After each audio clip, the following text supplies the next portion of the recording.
Hello and welcome to today's edition of Beef Talks, brought to you by Teagasc in association with the Irish Farmers Journal and sponsored by FBD.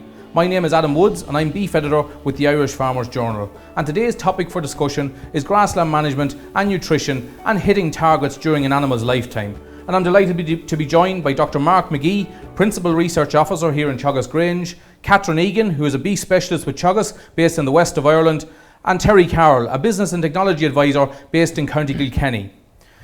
Mark, before I come to you, I spoke to Michael McManus earlier this week about hitting targets in the Derrypatrick herd and what he does to hit those targets. Let's have a look to see what he said. Okay, Michael, we're down here in the middle of the Derrypatrick unit, in the middle of the Derrypatrick herd grazing here behind you. Tell me a little bit about what the Derrypatrick herd is. So the Derrypatrick herd is a 100 suckler cow herd, calving down in the spring, with heifers being slaughtered under 20 months of age and the steers being slaughtered under 24 months of age. What sort of breeds are you working with down here at the moment? So at the minute it's an ongoing breeding trial. So we've four breeds: Charlie, Limousine and Simmental on the cows, and Angus on all the replacement heifers. In terms of, I suppose, if we take a life cycle of the animals through the year, tell me a little bit, so it's spring calving, February, March and April calving, and then we'll say, take me up to, I suppose, weaning time, the sort of management maybe that goes on with the suckler herd up to weaning time, and what sort of weaning weights and weight gains you're hoping to get out of that first season. Yeah, so let's say when the calves go to grass, we're hoping to put them out as early as possible once they calve down straight to grass. So over that, the first summer with the calves, we'll be hoping to maybe for the bull calves to achieve 1.2 and maybe the heifers 1.1 kilos for live weight gain per day. Then we'll be typical weaning weight for the bull calves will be around 320 kilos, with the heifers weaning at around 290 kilos. Typically, we'd wean them in the middle of October. Is there any meal goes into those calves before weaning time to make sure that, I suppose, around that stressful time, to make sure performance doesn't take a check? So about 10 days pre-weaning, we'll introduce about 2 kilos of meal. Usually, generally, with the cows and calves along the strip wire to adjust the calves to learn how to get them onto the meal. That's how we do it here, yeah. Tell me target live weight gains for that first winter when they're in the shed for those weanlings. What are you targeting? Yeah, so when they're in the shed, we're hoping that they'll gain half a kilo to 0.6 of a kilo over that winter. And then the next stage, I guess, is going to grass. Tell me a little bit about what you do to try and maximise early turnout, and what sort of weight gains then are you targeting once those weanlings go to grass? So let's say in 2019 they went to grass in the middle of February. This year they went in the end of March. We're hoping to get them out as early as possible, but as you know, it's all weather dependent. Once they go to grass, we'll put them into groups. We'll have 100 yearlings going to grass, 50 bullocks, 50 heifers, generally into 4 groups in early spring. So they'll be going into paddocks of 2 acres, given allocations of maybe 24 to 48 hour allocations. Generally, a 2 acre paddock will do them 4 days. We'll be putting them into covers of 14 to 1600 and hoping to achieve over the grazing season 1 kilo of live weight gain per day. You mentioned there, we'll say, going into covers of 1400, 1600 kilos. How are you ensuring that happens? We'll say, are you taking out paddocks? Are you skipping paddocks? What are you doing to make sure that grazing, we'll say, the pre-grazing height is at the right height? Once a week, the farm is walked. I take out my plate meter. I walk the full farm. Then I measure the grass. I input all my information onto pasture base. From my information I've gathered, I select the correct paddocks, any paddocks from 14 to 1600. If paddocks go too strong, maybe over 2,200 kilos, we'll cut them out and make surplus bales. Generally in early May, we cut some surplus bales this year. You've just had the opposite problem over the last couple of weeks, I guess, with drought. And what have you been doing to make sure that, I suppose, animals can stay out and in terms of trying to slow down that rotation? Yeah, so since the drought has hit, we introduced silage to the 100 cows, and we kept the replacement heifers and the 100 yearling cattle all on grass.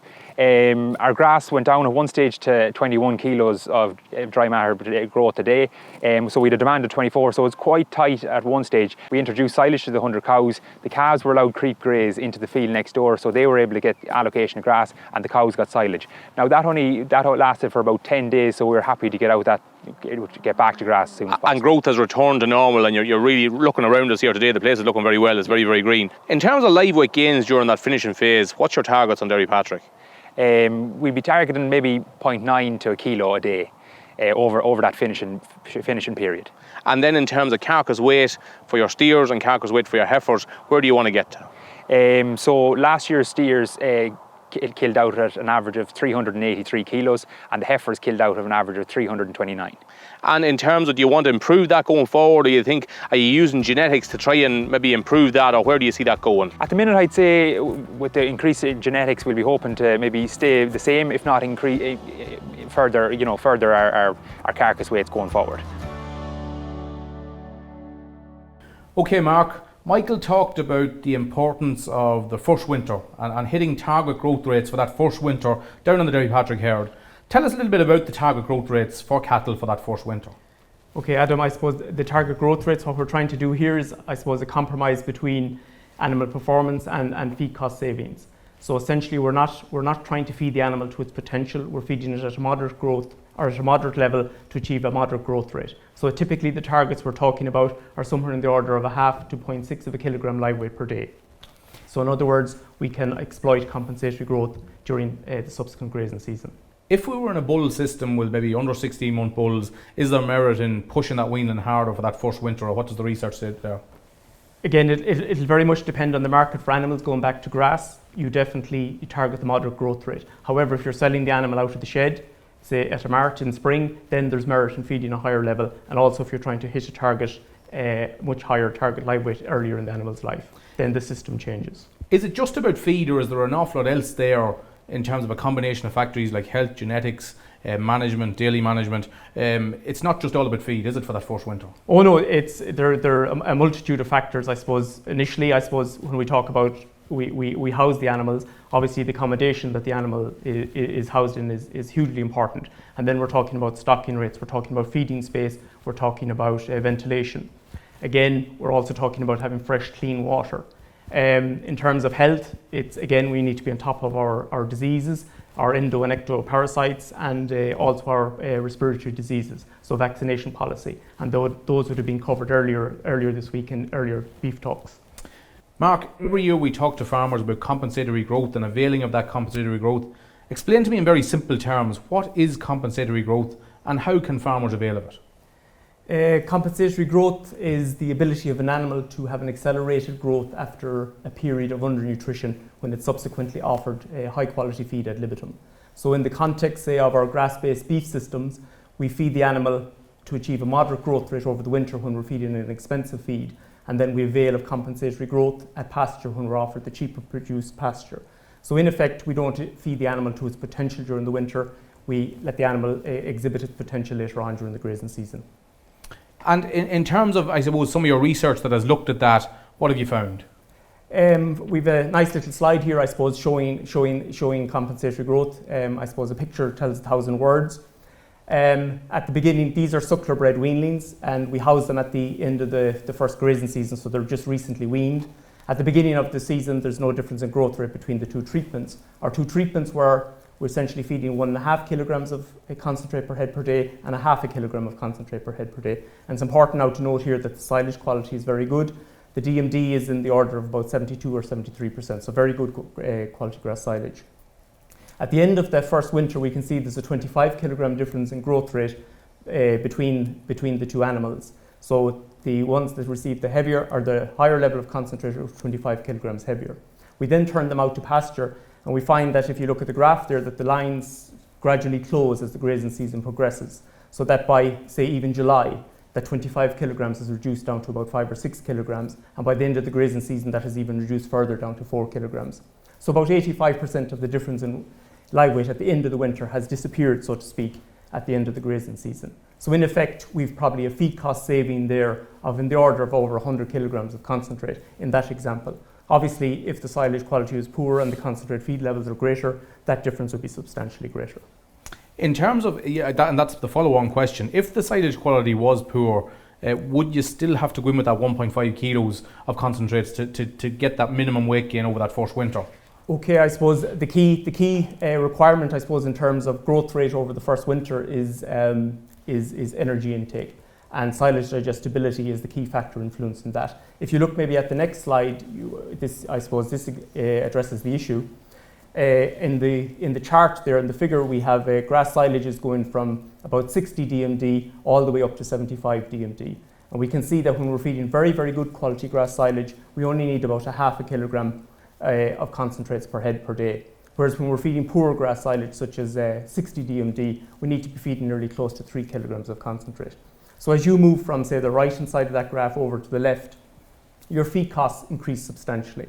So that's the quantity of concentrates we require for the various silage digestibilities to achieve our target growth rate of 0.5 to 0.6 of a kilogram per day over the winter. So silage quality is very important. What are we targeting for weanlands for that first winter in terms of silage quality? So again, you would like to be at least 70 DMD and maybe getting away with about a kilogram of concentrates per head per day.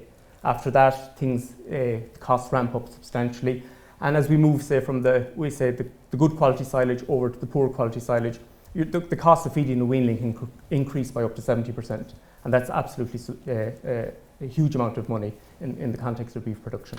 And in that scenario, I guess it makes sense to try and reduce the length of that winter to the very, very minimum, and that brings in grassland management and turning out to grass in that second season. In terms of last week, we talked to Donald Fahy down on the Dairy Calf to Beef project about compensatory growth and how he hits his targets on the Dairy Calf to Beef project. Let's have a look to what he said. Okay, Donald, we're down here with the Angus group on the trial. Tell me a little bit about, I guess, target live weight gains and target weights. And we take that from the very beginning. If farmers are in a dairy calf to beef system at home and they want to weigh their calves at the end of that first grazing season, what should those calves be weighing coming into the shed at the end of that first grazing season? So for a dairy calf to beef system, the dairy calf to beef weanlings need to be 220 to 230 kilos going into the shed. Now, we need to have them animals performing or gaining 0.6 kilos per head per day in order to have a turnout weight of 330 kilos. So the bullocks behind me, they were housed at 220 kilos. They gained 0.6 kilos per head per day because we offer them 75% DMD silage, ab-lib, and also 1.5 kilos of concentrates. Now, it's important for farmers there to go and test the quality of the silage and obviously then adjust their level of concentrates fed accordingly. Look, the whole idea of the winter finish or the winter period is to maintain those animals here over the winter period so they have a turnout weight of 330 kilos. In terms of concentrates of that first grazing season, there's always debate there amongst farmers as to whether to feed calves or whether not to feed calves. We'll say as in wean calves of that first season. What have you done here in terms of feeding calves concentrates at grass? Again, the bullocks here behind me, they receive concentrates for the first 3 weeks after turnout, and then they were weaned off. Concentrates went on a grass-only diet. Concentrates were introduced then, say, 4 weeks before housing at a rate of 1 kilo per head. And that the whole idea was that just to ease the transition between going from grass into housing. So in terms of take us through the second grazing season then, and take us through the management, I guess, through that second grazing season to ensure that you're hitting very high weight gains. And at the moment, the latest weights here, you are hitting very high weight gains here for this group of stock behind you. Yeah, definitely, Adam. So these bullocks then, they were turned out at 330 kilos. And in order to avail of compensatory growth, you need to get an early turnout date. Now, obviously, everyone knows that it was a tough spring. I suppose we were a bit behind on turnout date this year, so those bullocks were let out again on the 18th of March, where the previous year they went out on the 15th of February. Since turnout, these bullocks have been gaining 1.4 kilos per head per day. So the dairy calf to beef steer has the ability to gain over the kilo per head once turned out to grass. So these bullocks behind you are ahead of target at the moment then in terms of their production targets? Yeah. Look, obviously as the season progresses, that's obviously going to ease off a little bit. But through good grassland management skills, you'd be hoping to achieve a target in excess of 0.9 kilos per head per day. So what are good grassland management skills? What are you doing on a weekly basis here to make sure that those live weight gains are being hit? So once those stocks were turned out of the shed, they're offered 48-hour allocations or grazing 48-hour allocations, and we have a target pre-grazing cover of between 13 and 1600 kilos dry matter per hectare, and that's managed by walking the farm weekly and creating a feed budget, and then removing paddocks that are gone too strong for grazing when growth exceeds demand as surplus bales. So Donald, as we get closer to the finishing stage with this group of stock behind you, what will happen and how much concentrates will go into the diet? The big emphasis here on the trial is to try and maximise as much grass in the diet as possible, so the bullocks here behind me won't receive any concentrates until they're housed in mid to late October. From there on then, they'll receive grass silage, say 72 DMD, ab-lib, and 5 kilos of concentrates per head per day. Our concentrate ration is quite simple. It's consistent of about 85% barley, but then that will be introduced from 1.5 kilos to 5 kilos gradually over a week-long period, so as to avoid any digestive upsets. So in terms of carcass weight and target weights at specific ages, have you been able to meet those targets, and what have been the carcass weights for the two groups of stock? So we have been able to achieve the targets. This is an under 24-month system. The Anguses were slaughtered at 22 months of age. They had an average carcass weight of 297 kilos, a conformation score of O equals, and a fat score of 3+. Likewise, our Friesians, they were slaughtered at 23 months of age, had a carcass weight of 305 kilos, conformation of O-, and a fat score of 3+. I suppose one of the most important things is throughout the winter period, and say that final finishing period, is to be monitoring the level of fat cover on the animal.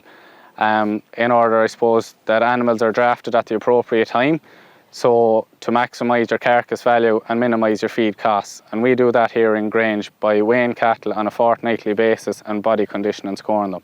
Look, it is a very, very important exercise to do, because particularly with our early maturing breeds, they have the tendency to lay down fat much quicker. It often results then in possibly seeing a reduction when you go to sell the animals. And it's just something that is a common issue, a common reoccurring issue on our early maturing breeds, especially on such a high energy dense diet. So that's one of the key messages, timely drafting is key. Is key, yeah. Thanks very much, Donal.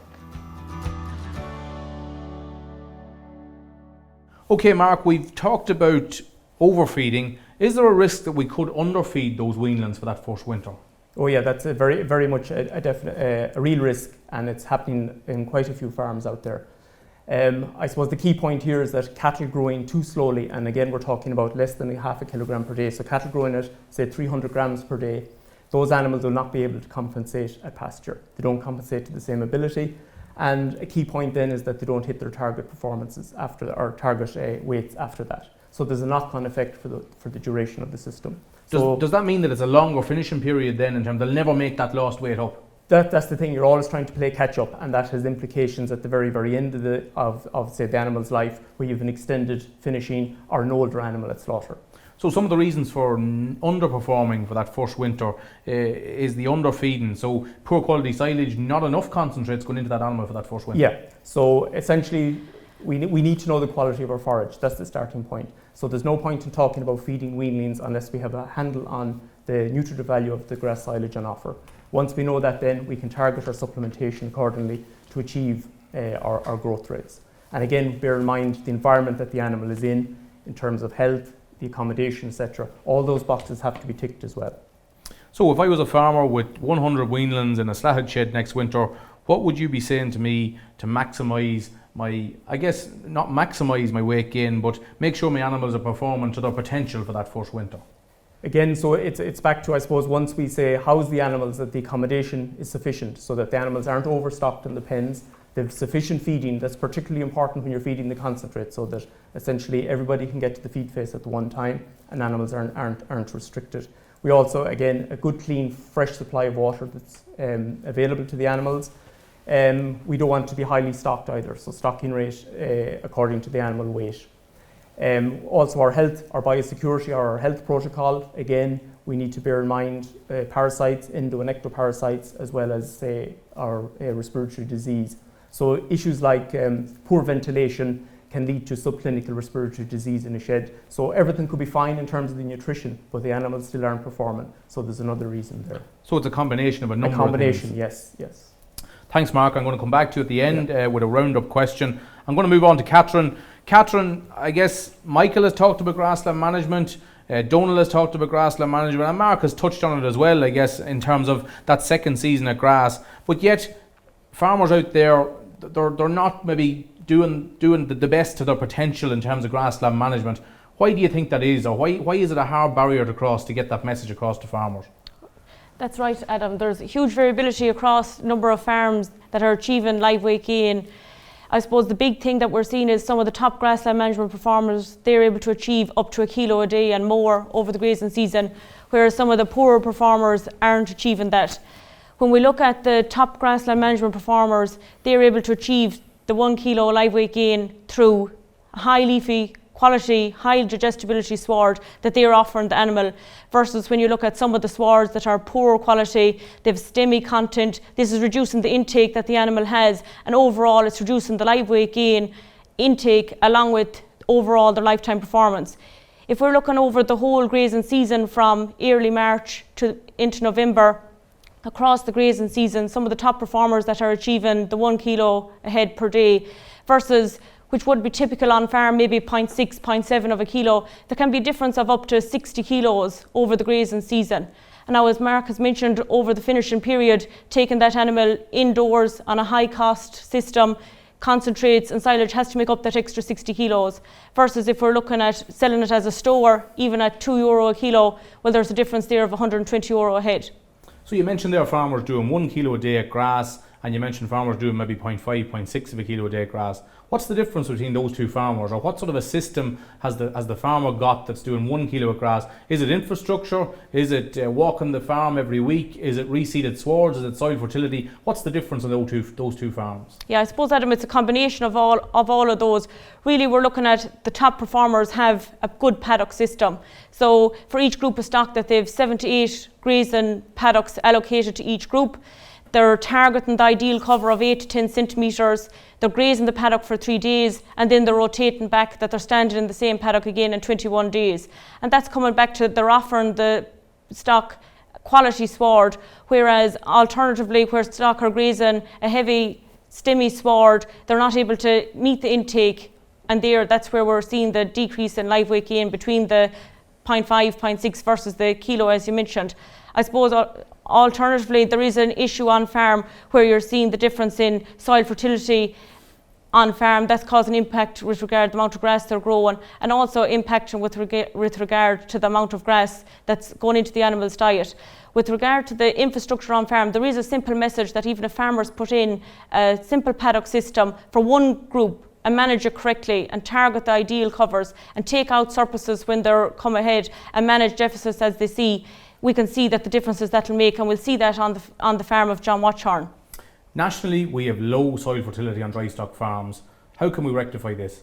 Yeah, I suppose, Adam, the big thing that we're seeing is some farms are making an issue and they are making improvements with regard where they're coming with regard to soil fertility.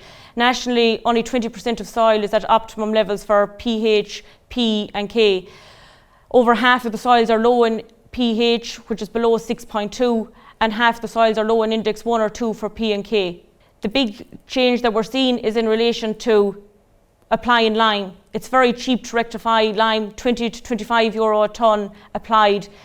We're seeing a difference with regard to the amount of grass that's grown, the amount of nitrogen that's released from the soil, and the amount of P and K that unlocks when the lime is applied. The big issue on farm is when it's applied, I suppose. When you're looking at a lot of farms will wait till the autumn to apply lime, and then we've seen the weather break, and then it's difficult to get out on ground to apply lime. So really you'll be targeting lime from now on in the grazing season. When paddocks are grazed out tight, when the second cut silage comes, them fields can be targeted with lime, and that will increase the pH. Secondly, you're looking onto the silage ground. Regardless of the stocking rate that the farmer has, silage ground needs to be at index 3 for P and K and high lime status of over 6.2. And really that goes back to Mark's point, having the silage ready and fit to cut at the desired time comes back to the soil fertility. And then depending on the stocking rate of the farm, that if they're highly stocked, they have a requirement for index 3 for P and K, and that's when that we start building up the soils with slurry and then matching that with our nutrient management plan with compounds in P and K as required. If I want to increase live weight gain at grass, where's the first protocol I should start? Is it reseeding? Is it grass measuring? Is it soil fertility? Is it infrastructure? Which of those 4 things would you hit first?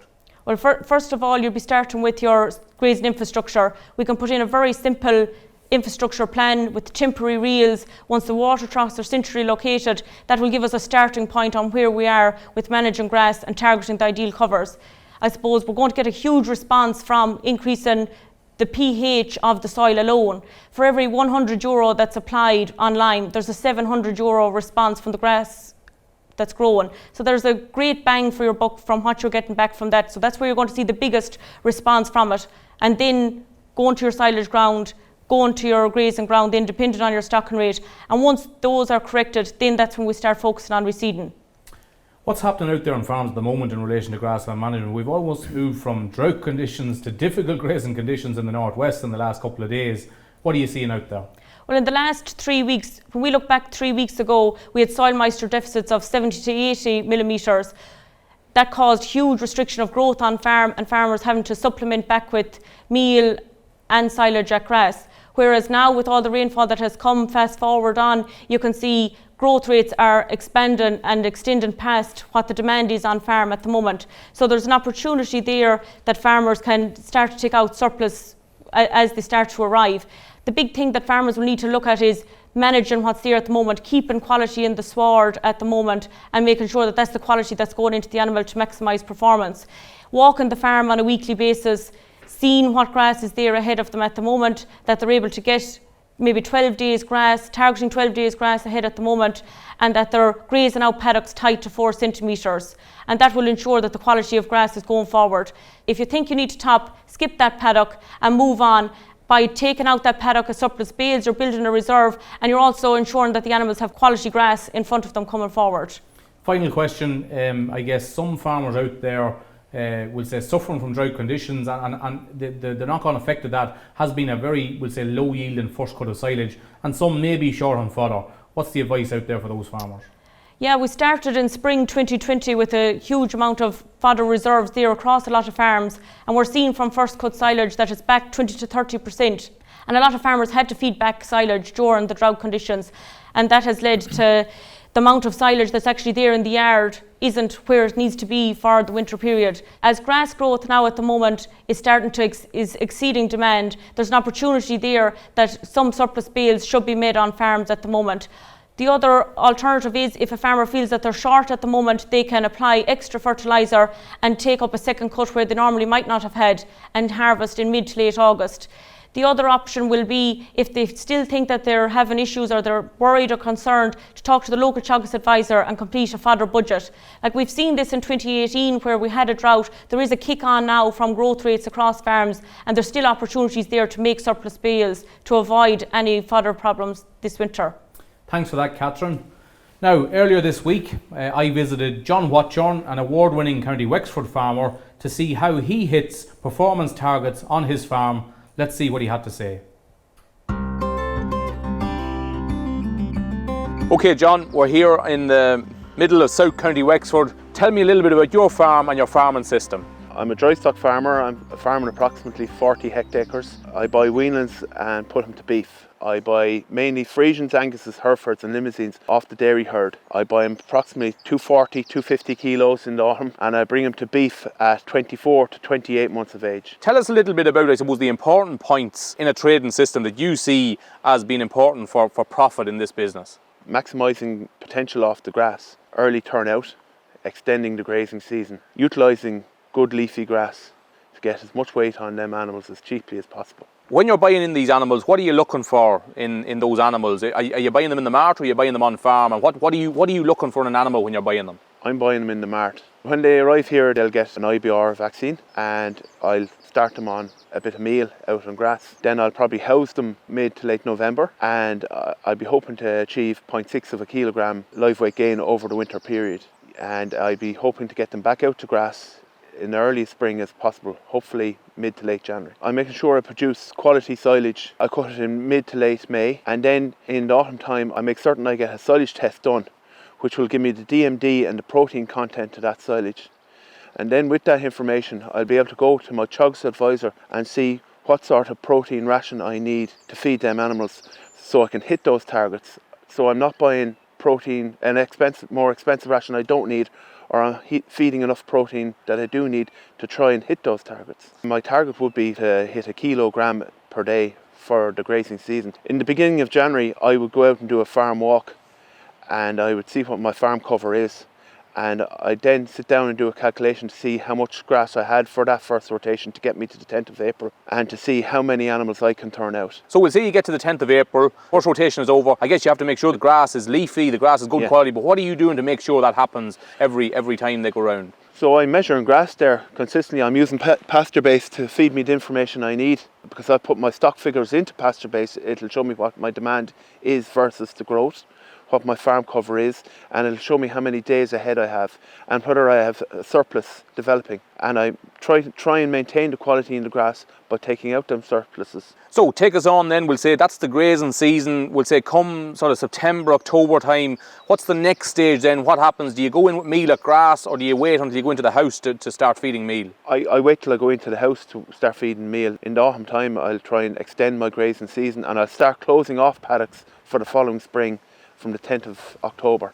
And in terms of, I suppose, what's your target weights coming into that shed, we'll say, for that at the end of the second grazing season? What are you hoping to have your cattle at coming into that shed? Sure, approximately 500 kilos. 320 kilo carcass there on a Friesian is approximately where you'd be targeting. So to come into the shed, we'll say for the second winter, what happens, we'll say during that finishing phase, and what's important for you on the farm in terms of hitting targets during that finishing phase? Well, if I can maximise the potential there, if I can hit my targets in the first winter and I can hit my targets on grass and extend my grazing season late into the autumn, it will reduce the length I need to feed expensive concentrates to hit my target weight. And in terms of, I guess, what sort of a finishing diet, is it high quality silage and the minimum amount of meal, or are you going in with a set amount of meal for that finishing period? High quality silage, and I'd be giving them meal. Finishing cattle, it's a challenging game, it's a challenging business. We'll say going forward in the next couple of years, where do you see the most improvement you can make on your farm? Grassland management is first, and managing that grass, and that will give you the live weight gains.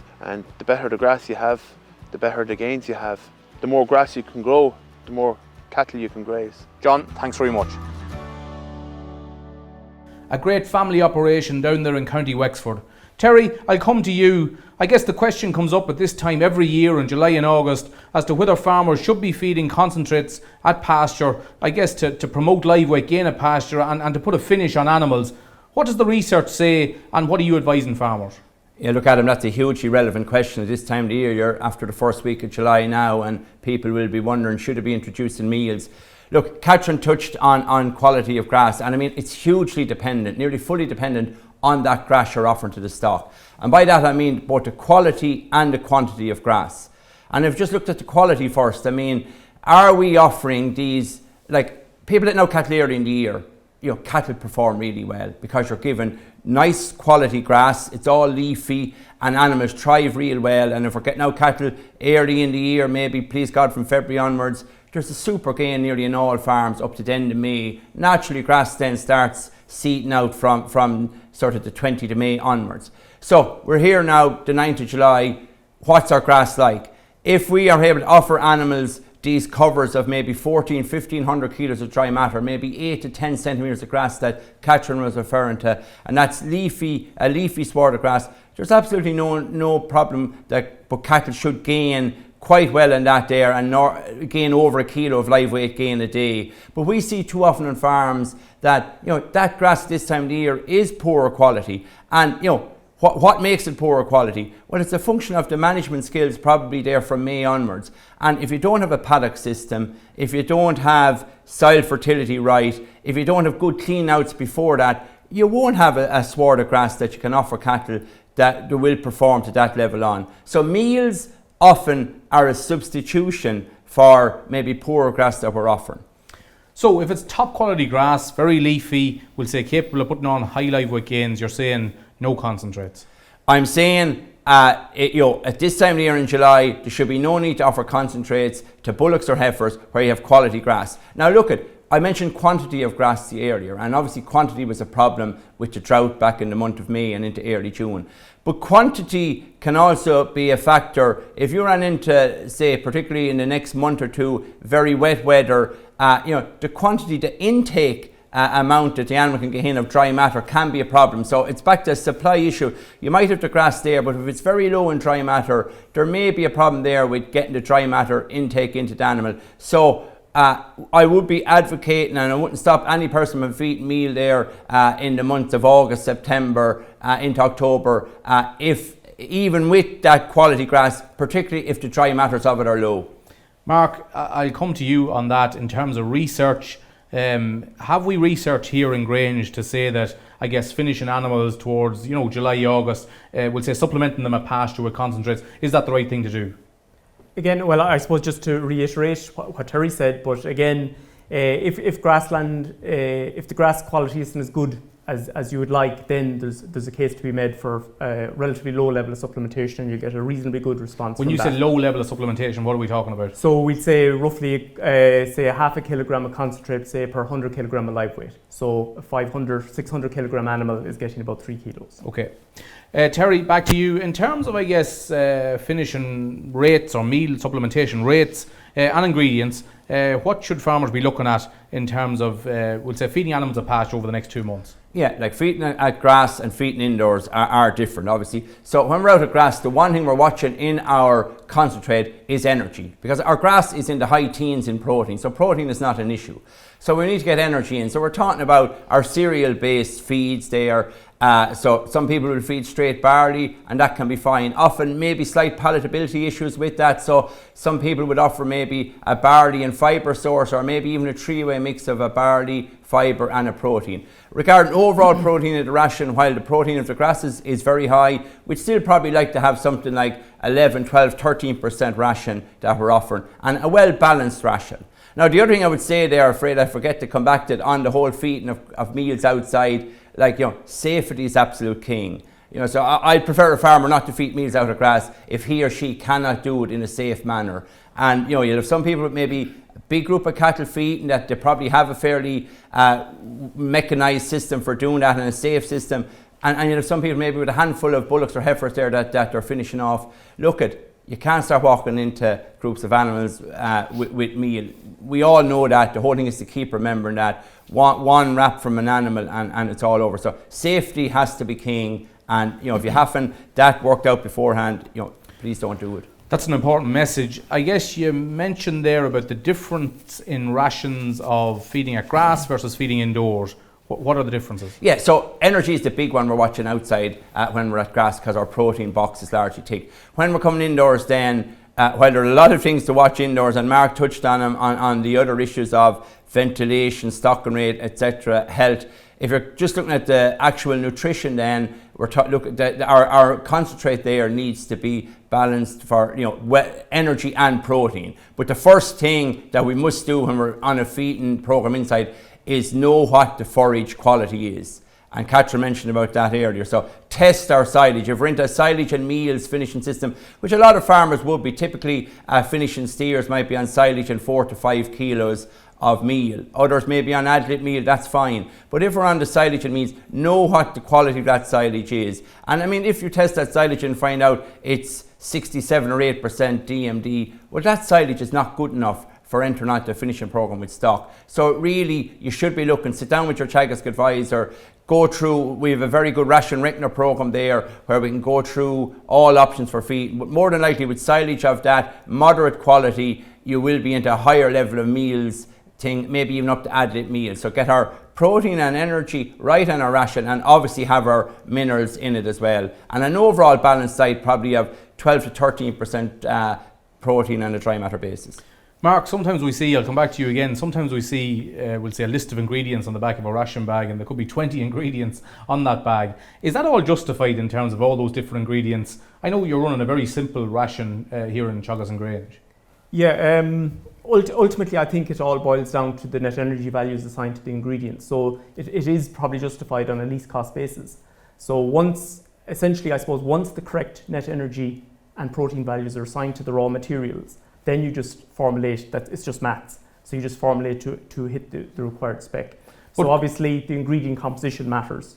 But could a farmer mix his own ration with, we'll say, 2 or 3 very simple ingredients, as opposed to purchasing, a ration with 20 or 30 different ingredients? Of course. Oh yes, without a doubt. And is there cost savings there, I suppose, for that farmer? Again, I suppose one has to be set up to feed it and to handle the raw materials. So there's a storage cost, there's a handling cost associated with that. But again, it's back to doing the sums, sitting down with one's advisor and doing the full costings. In many cases, it's cheaper to actually just to purchase the ration in bulk. For example, our ration in Grange is a barley soya based ration, but equally well you can have a barley pulp based ration or hulls based ration or distillers. So it doesn't really matter. Once you know the net energy value of the raw materials, then we're most of the way there. Terry, back to you. In terms of growth rates during this finishing phase, What are we looking at in terms of targets for that finishing phase? And second question is, are people monitoring growth rates during that finishing phase? Are we doing that enough? Yeah, so look, the target rates, I mean, typically with steers or heifers, we'll be hoping to achieve at least 1 kilo of live weight gain per day. Now, some farmers might say, gosh, I'm getting a lot more than that, and maybe will be on some animals or whatever, but as an average over a winter, 1 kilo of live weight gain would be good and very good performance. Now, I mean, it depends on the breed of the animal, how well the animal was done before you got that animal for coming into the shed. If it's from your own system, you probably have the animal streamlined for housing. If you buy an animal maybe in a mart that's very well done on the day you buy that bullock or heifer, that mightn't be as readily achievable. So 1 kilo a day, and that's typically on your silage, and 4 to 5 kilos a meal. If a farmer's up on a higher level of meal, maybe a lower level of silage and 8 kilos a meal, I know farmers will tell me they're getting 1.5 kilos of live weight gain on cattle. And that can be got with higher meals. But as an average, 1 kilo a day we'd be saying as the minimum. But hey, there's more to it than just the silage and the meals. I mean, the ventilation, the stocking rate in the shed, the fresh water, all those things must be right. And it's surprising, on many farms that those things don't all be right. That brings me on to the next question, I guess. If I'm weighing and I'm not hitting those targets and I'm down at 0.6 or 0.7 of a kilo a day, where's your first protocol on that? Yeah, and look, we've done measurements on farms over winters down in Kilkenny, and I remember one in particular where we were doing weanlings, and the farmer had super silage and super ration, and he was getting 0.15 kilo of a live weight gain over the winter. And the problem was, when we investigated, it wasn't to do with the silage or meals, it wasn't even to do with the dosing. The health of the animals was fine. There was too many animals by far in the pen, and there was no ventilation in the shed. So that hammered it. Farmer corrected that, and weight gains went back to normal. So look, I don't know whether there's any one area you can hit in. You need to be doing all the things right. This is an expensive enterprise that a farmer's taken on, and all the boxes need to be ticked. So I mean, I could say to you, make sure you test the silage and make sure that the meal and silage have been mixed correctly. But I mean, it could be a thing that maybe fluke wasn't done correctly. We often see that on farms there. If it's a fluky year, like those fluke products, they all work and do what they say on the tin, but you must follow them regarding timing of those products. If you can't blame the product if you went in too early with it or whatever. So all those parameters, all those efficiency factors have to be absolutely correct. And the housing, as we said again, that's one that we've seen is a big problem in a lot of farms. I've been out to farms, some people finishing animals, some people could be given a little over 2 square metres of line space in the pen, which is 22 square foot, no old money. Other people are up at maybe somewhere near to 30 square foot. So I mean, have those things right. You can't expect animals to perform if they're cramped in a pen, and you mightn't detect that thing so easily, other than, as you said, Adam, the weighing scales would need to be used a little bit more often, and that will tell you. What are you seeing the problems out there on farms, on finishing farms, I guess? What are the issues on those farms? Well, look, it's the lack of profitability is the problem. I mean, the reality is, I suppose at the moment there we're at beef prices of around 360 kilo.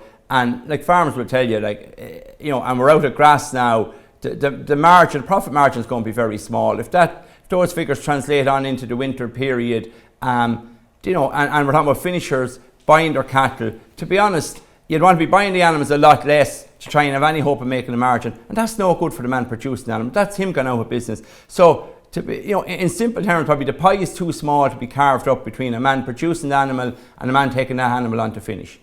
In terms of bulls, I guess we talked about bulls earlier on in the week, and there's a huge issue there as regards the industry moving away from them. Have you clients that were doing bulls and moving away from them, and what are they doing, and are they taking a big hit now in terms of profitability of their farms? Yeah, look, to be honest, probably I've had plenty of people doing bulls, and a good few of those have probably stayed at the bulls, because the reality is there's such a difference in the efficiency gains to be got from steers or heifers compared to the bulls. Look, I suppose with bulls, and we know how highly efficient the animal is, you need to probably have a relationship with your factory there, knowing where that end product is going to go. Otherwise, taking a shot in the dark that I might venture into doing bulls and hope things will be all right, that's not good enough anymore. It's a very high cost and needs absolutely top management skills. There's some great farmers out there doing them. They wouldn't like to revert back to the more inefficient animals. Given also that these bulls are either gone at under 16 months or 18 or 19 months, it allows those farms to stock themselves very well. So it's a matter of keeping in contact with your processing facility if you're embarking on bulls. Mark, back to you, I guess, to finish up. We know from an economic point of view and a carbon footprint point of view that it's more beneficial to slaughter an animal under 30 months. But yet, we still have a huge amount of animals being slaughtered over 30 months. What's the problem there, or where are we losing it? It's a complicated question with, I suppose, a complicated answer.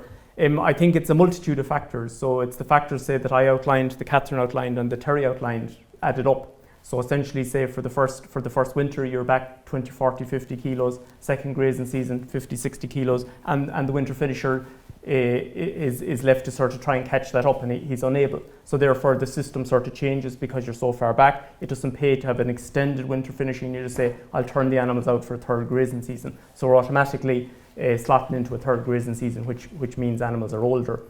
It can also originate, I suppose, from the calving time. So you're going back to almost conception.